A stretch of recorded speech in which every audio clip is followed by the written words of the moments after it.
화재 등 크고 작은 사고도 있었지만 묵묵히 현장을 지켜준 많은 분들 덕분에 우리 국민들께서 편안한 명절을 보낼 수 있었다고 생각을 합니다.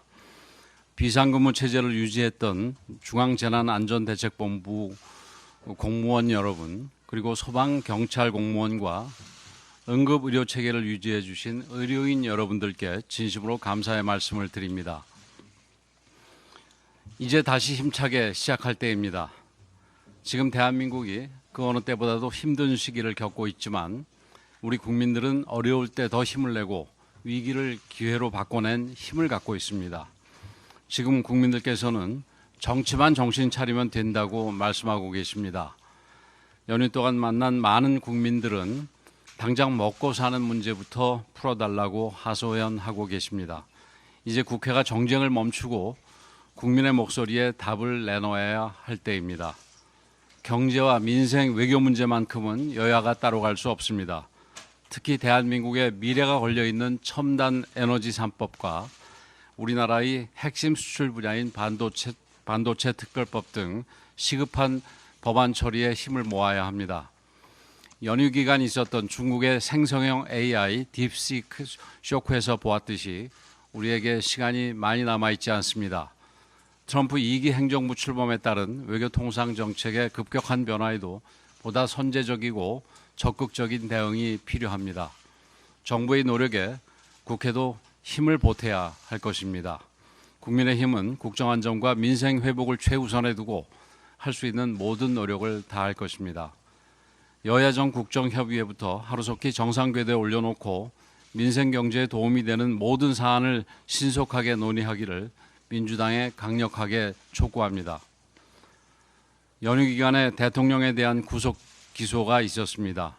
수사권 문제, 영장 쇼핑, 부실 졸속 수사 등 총체적 사법 혼란이 드러났음에도 끝내 구속 기소를 강행한 검찰의 결정에 다시 한번 깊은 유감을 표시합니다. 이처럼 수사와 기소가 끝나 재판이 시작되는 마당에도 민주당은 여전히 특검 주장을 거두지 않고 있습니다. 100일 동안 112억 원이나 들여서 특검을 해서 무엇을 더 밝혀냈겠다는 것인지 참으로 이해하기 어렵습니다. 결국 조기 대선을 위한 내란 특검 쇼를 하겠다는 것으로서 이야말로 역대급 국력 낭비가 아닐 수 없습니다. 이런 특검법을 거부하는 것이 마땅한데도 그럴 경우 대행의 대행까지 탄핵하겠다고 협박하고 있습니다. 이재명 대표와 민주당은 모든 것을 조기 대선에 맞춘 잘못된 타임테이블부터 수정해야 합니다. 아무리 본인의 사법 리스크로 마음이 조급하다 하더라도 정상적인 국가 시스템까지 흔들어서는 안 됩니다. 설 직전 실시된 여론조사에 따르면 이재명 대표의 재판을 절차대로 신속하게 진행해야 한다는 여론이 62%에 달했습니다. 본인 재판은 지연하기 위해 온갖 꼼수를 부리면서 사법당국과 헌재를 압박해서 대통령 탄핵을 서두른다면 거센 국민적 반발만 불러올 뿐임을 명심해야 합니다. 최근 야권과 일부 언론이 마치 대통령 탄핵이 확정이나 된 것처럼 조기 대선 분위기를 조장하는 것도 대단히 부적절하다고 생각을 합니다. 조기 대선을 전제로 하는 후보 선호도 조사는 잘못된 행태인 만큼 즉각 중단하는 것이 옳습니다. 우리 당에서도 이러한 잘못된 분위기에 부하내동해서는 안 될 것입니다.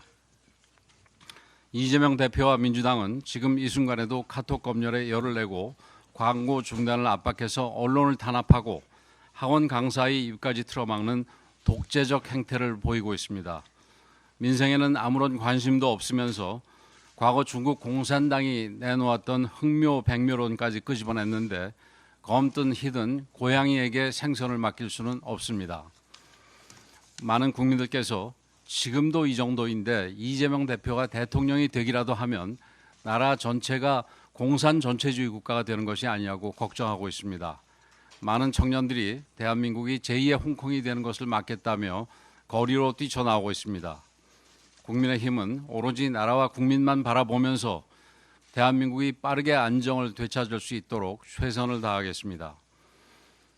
헌법재판관들의 정치적 성향을 드러난 과거 행적들과 특정 정치 세력과의 특수관계 등이 속속 드러나면서 법치의 최후 보루라고 할 수 있는 헌법재판소를 국민들께서 믿지 못하게 되는 상황이 발생하고 있습니다. 헌법재판관 8명 가운데 3명이 우리법 연구회 출신으로 밝혀지면서 헌법재판소가 아니라 우리법재판소라는 비판까지 나오고 있습니다. 문영배 헌법재판소장 권한대행은 이재명 대표와의 사적 친분과 함께 불분명한 국가관과 편향적 언행이 큰 논란을 불러일으키고 있습니다. 이미선 재판관은 동생이 대통령 퇴진 특위 부위원장을 맡고 있는데 이것만으로도 공정한 판단을 기대하기 어려운 게 사실입니다. 정계선 재판관은 남편이 탄핵소추 대리인단 변호사와 같은 법무법인에 근무하고 있습니다. 이 정도면 스스로 회피를 하는 것이 마땅한데도 현재는 기피 신청마저 기각한 바 있습니다. 더 나아가 현재는 극단적 편향성으로 국회 합의가 불발된 마은혁 판사의 재판관 임명을 강요하려 하고 있습니다. 그렇지 않아도 편향된 재판관 구성에 우리법 연구회 출신을 한 명 더 얹겠다는 생각입니다. 많은 헌법학자들 그리고 많은 국민들께서는 한덕수 권한대행에 대한 탄핵의 의결 정족수를 갖췄는지부터 먼저 판단을 내려야 한다고 지적하고 있습니다. 헌법재판소는 현직 대통령에 대한 탄핵 심판 처리 과정에서 티끌만큼의 오류도 있어서는 안 됩니다.